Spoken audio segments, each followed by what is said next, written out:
السلام عليكم ورحمة الله وبركاته. أحبائي التلاميذ، ننتقل الآن إلى درس جديد يتعلق بتحويل الأفعال إلى أسماء أو la nominalisation، أي تحويل les verbes إلى des noms، وهي العملية التي نسميها la nominalisation.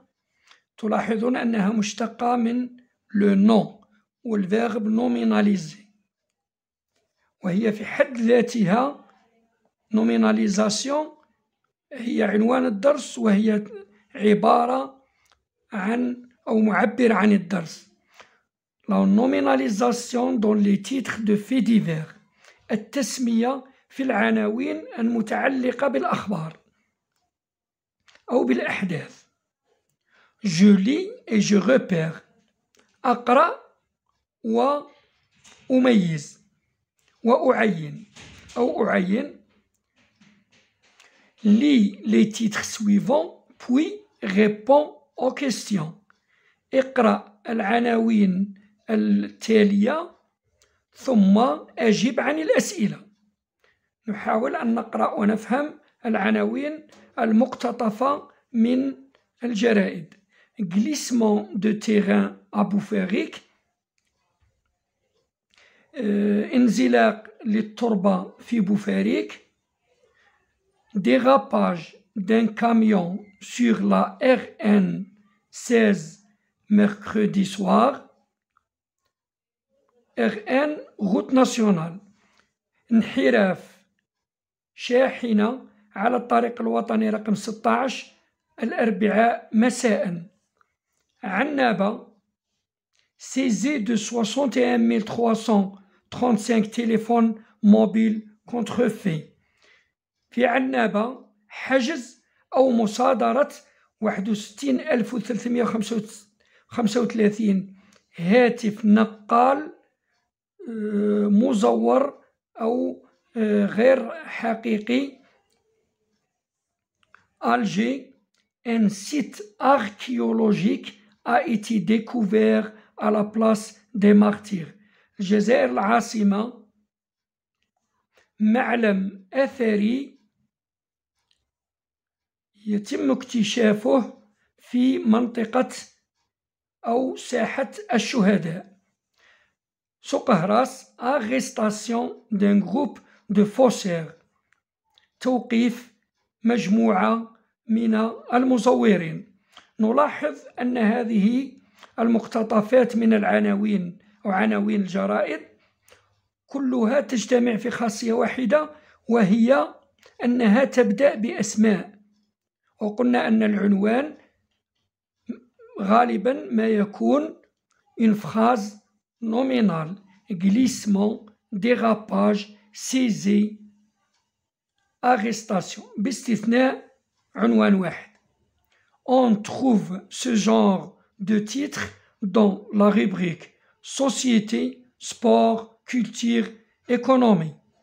نجد هذا النوع من العناوين في قسم المجتمع أم الرياضة أم الثقافة أم الاقتصاد.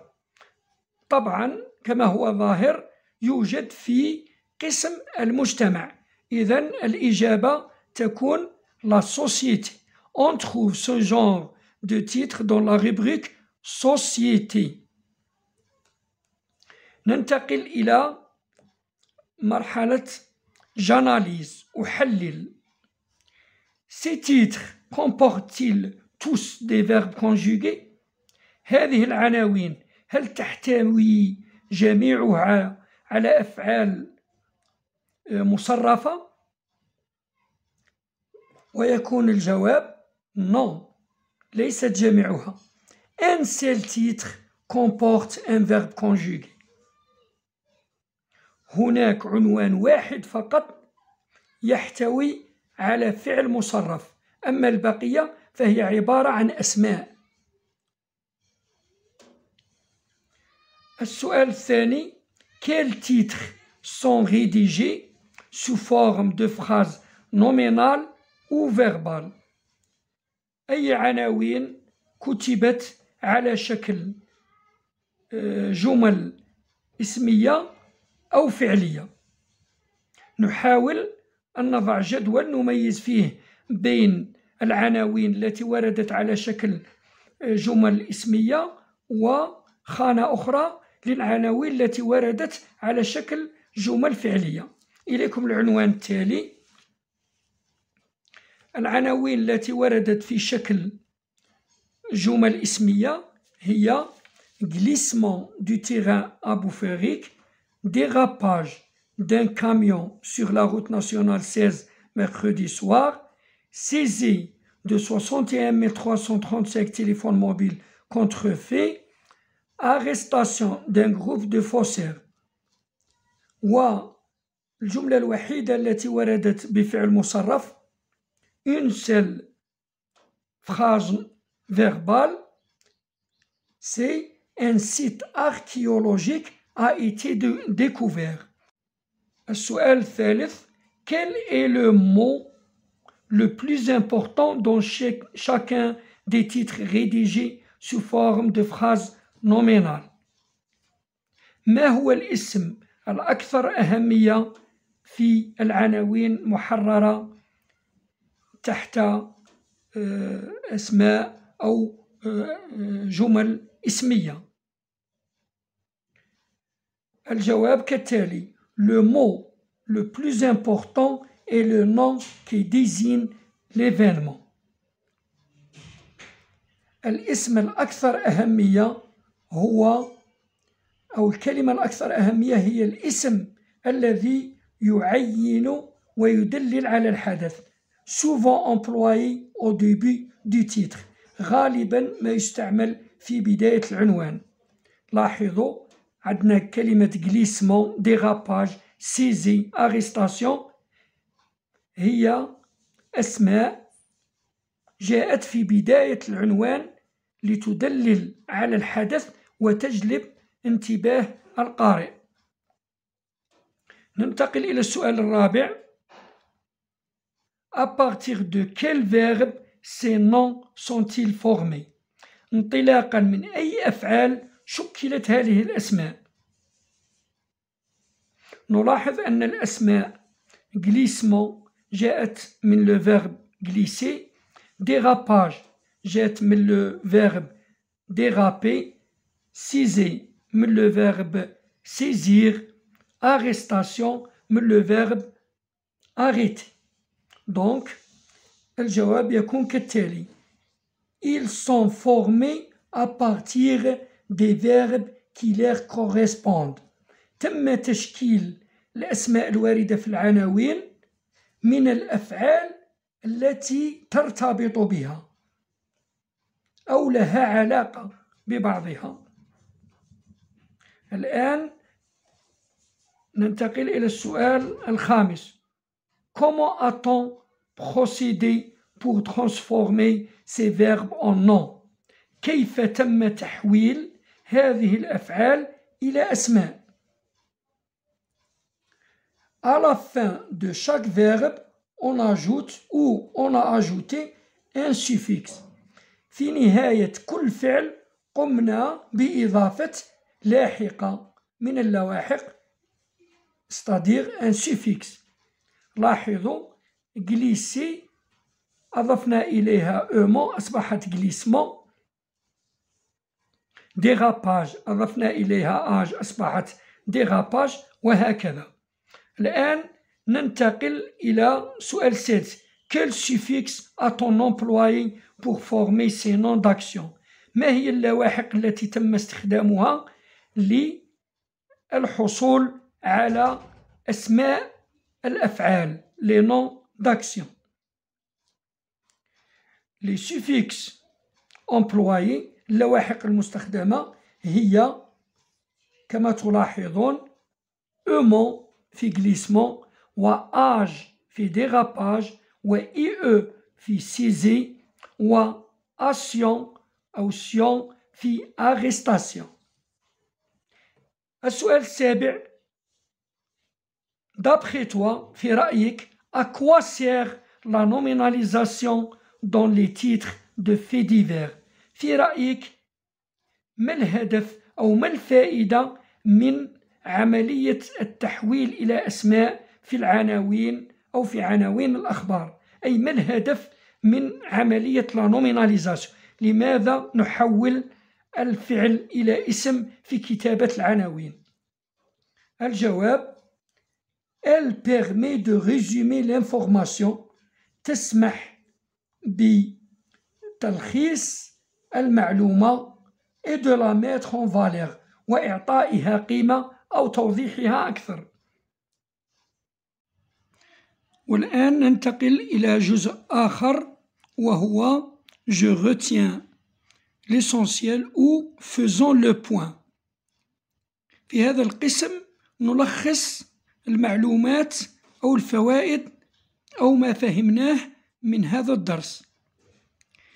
Les titres servent à donner une information sur le contenu de l'article. العناوين تستخدم لإعطاء معلومة عن محتوى المقال.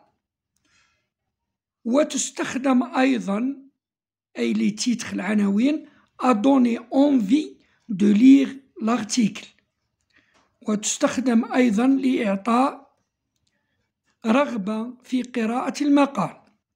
Dans les titres de presse في عناوين الصحف on emploie souvent نستخدم غالبا la phrase nominale pour résumer et mettre en valeur l'information. في عناوين الصحافة نستخدم غالبا الجمل الاسمية لتلخيص pour résumer et mettre en valeur l'information ولإعطاء قيمة أكثر أو لإبراز المعلومة. Pour former des noms d'action à partir de verbes لتشكيل أو تركيب أسماء الحركات أو اشتقاق المصدر ابتداء أو انطلاقا من الأفعال à partir de verbes on emploie des suffixes نستخدم اللواحق. par exemple على سبيل المثال sien, âge, aimant, heure. مع العلم عزيزي التلميذ أن هذه السيفكس أو ما هي إلا أمثلة على السيفكس. هناك عدد كبير من اللواحق في اللغة الفرنسية واختيار نوع اللاحقة أو السيفكس لاستخراج المصدر لا يخضع لقاعدة. لذلك عليك عزيزي التلميذ بالمطالعة وقراءة الكتب لتعلم مصادر ومتى استخدام أي نوع من السيفكس مع أي فعل. مثلا inonder يغمر inondation فيضان أو غمر déraper انحرف dérapage انحراف glisser وليس glisser glisser انزلق glissement انزلاق fermer أغلق fermeture إغلاق. والآن أحبائي التلاميذ ننتقل إلى الصفحة 38 لنحاول أن نحل بعض الأمثلة والتمارين لنعرف مدى فهمنا لدرس لا نوميناليزاسيون أو تحويل الأفعال إلى أسماء. Je m'exerce أتمرن transforme ces titres donnés sous forme de phrases verbales en titres sous forme de phrases nominales selon le modèle. حول العناوين المعطاة في شكل جمل فعلية أو إلى عناوين في شكل أفعال أو جمل اسمية حسب النموذج. نلاحظ النموذج المحلول الذي كتب من خلاله نفهم ونحاول حل التمرين. On a découvert هذا هو le verbe a découvert, le verbe découvrir au passé composé, auxiliaire plus participe passé. On a découvert un site archéologique à la place des martyrs. اكتشفنا أو تم اكتشاف معلم أثري في ساحة الشهداء. كيف نحول هذا الفعل إلى اسم؟ نلاحظ الفعل هو le verbe découvrir. نحاول أن نصيغ اسم بالاستعانة بالفعل أو ببداية الفعل. découvrir تتحول إلى découverte مع عدم أو مع حذف l'article le, la ou les. نبدأ بدون استعمال les articles le, la, les. Découverte d'un site archéologique à la place des martyrs. أي عندما كانت الجملة اكتشفنا معلم أثري في ساحة الشهداء، أصبح العنوان اكتشاف معلم أثري في ساحة الشهداء. ونلاحظ أن العنوان عندما يكون une phrase nominale يكون أكثر إثارة وجذب للقارئ من العناوين ذات الجمل الفعلية. الآن ننتقل أو نحاول حل التمرين. On a fermé le centre-ville aux voitures. أغلقنا أو تم غلق وسط المدينة عن حركة السيارات أو في وجه السيارات. الجواب الاسم من le verbe fermer هو la fermeture. نحذف le, la, les, la ونترك fermeture، وبالتالي يكون الجواب fermeture du centre-ville aux voitures. المثال الثاني 3 pêcheurs ont été sauvés de la noyade. 3 صيادين تم إنقاذهم من الغرق. الفعل هو الإنقاذ أو تم إنقاذهم. ont été sauvés نحولها إلى اسم sauvetage de 3 pêcheurs de la noyade. الجواب sauvetage de 3 pêcheurs. des fraudeurs غشاشين أو مزورين ont été arrêtés. le verbe arrêter يتحول أو سنحوله إلى اسم arrestation des fraudeurs. المثال الآخر on a démoli des constructions illicites. هدمنا بنايات غير قانونية أو غير شرعية. le verbe démoler نحوله إلى الاسم démolition. démolition des constructions illicites. المثال الآخر 2 immeubles ont été détruits par le séisme. عمارتان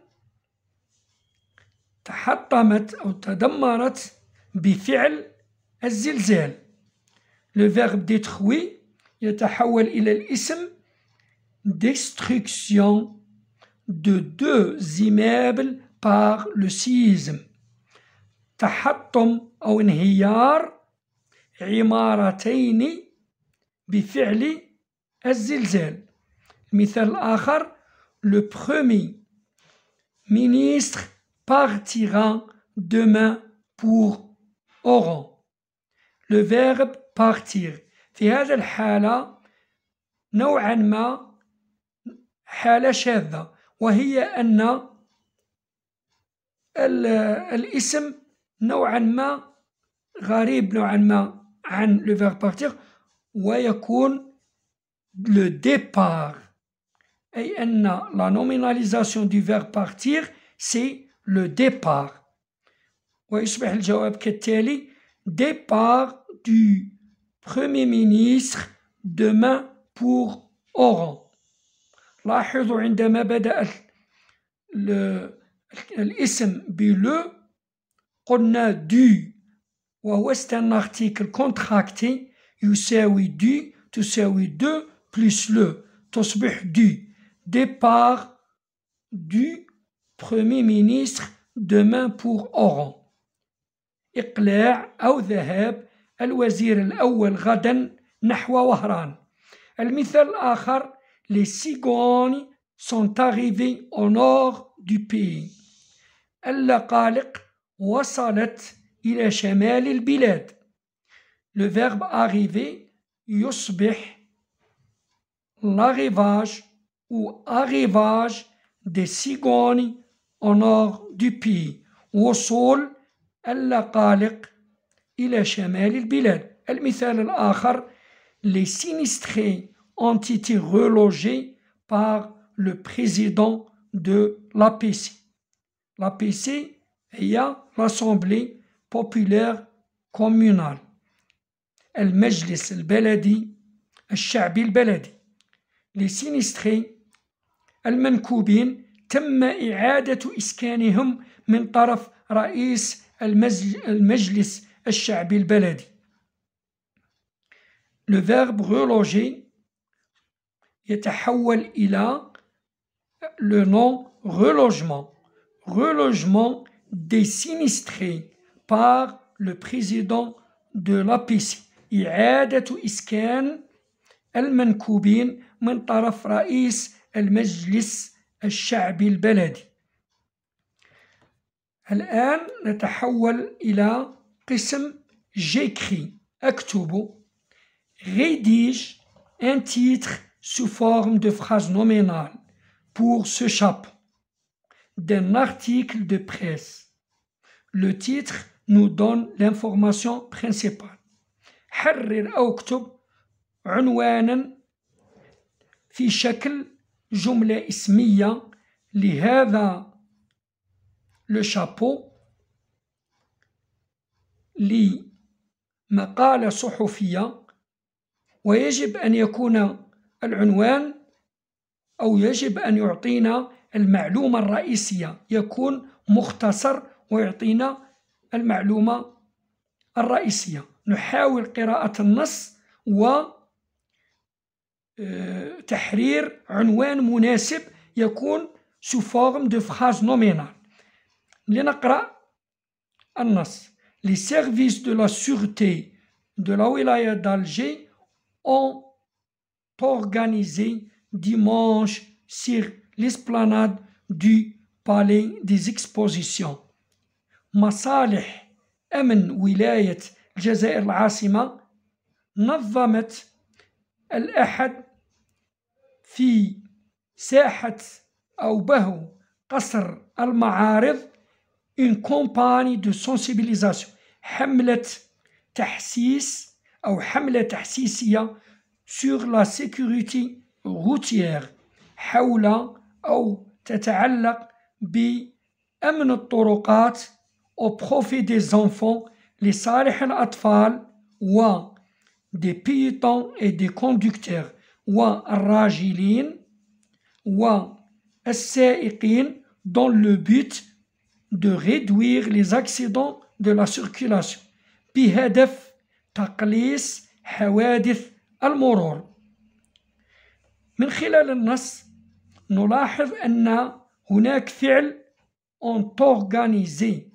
Le verbe organiser هو الفعل المحوري في النص. نحاول استخراج الاسم أو المصدر من الفعل organiser.